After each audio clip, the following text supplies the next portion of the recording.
Καλησπέρα, Δημητρίου Γιάννης λέγομαι,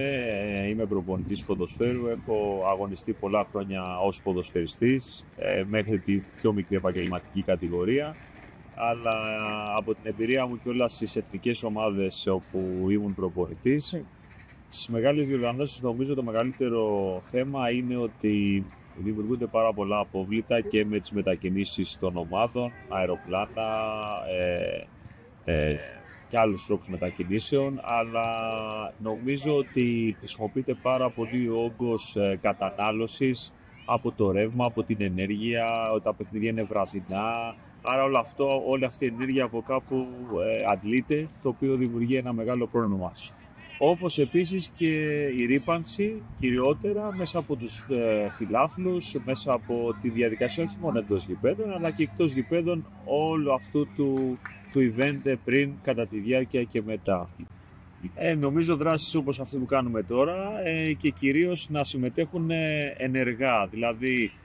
πέραν της εκπαίδευσης, αλλά βιωματικά, με κάποιες δράσεις που να μπορούν να πάνε στο γήπεδο και να πάρουν πρωτοβουλία άνθρωποι να τα εκπαιδεύσουν και να σου πούνε τώρα μαζέψτε την κερκίδα. Το βλέπουμε πάρα πολύ άλλωστε από τους Ιάπωνες σε μεγάλες διοργανώσεις στο Μουντιάλ. Αυτά τα παιδιά έχουν εκπαιδευτεί από νωρίτερη ηλικία. Και νομίζω ότι το καλύτερο είναι οτιδήποτε έχει να κάνει με το βίωμα, δηλαδή να το κάνουν, όχι μόνο να είναι θεωρητικό, και να εντάσσονται πάντα και σε event και σε τουρνουά, δηλαδή οι οποία θα έχουν και μια παράλληλη δράση. Μια δράση, ας πούμε, για την βιωσιμότητα των γηπέδων, της ενέργειας και το πράσινο περιβάλλον. Είναι πάρα πολύ σημαντική, πιστεύω, διότι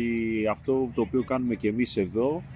στα νεαρά παιδιά που υπάρχει μεγάλη ανάπτυξη στον αθλητισμό, να μάθουν από νωρίς,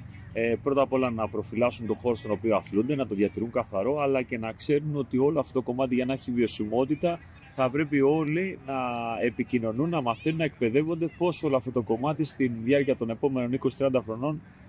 να μπορούν να το διατηρήσουν και μάλιστα να επέμβουν κιόλας σε αυτά τα νέα παιδιά.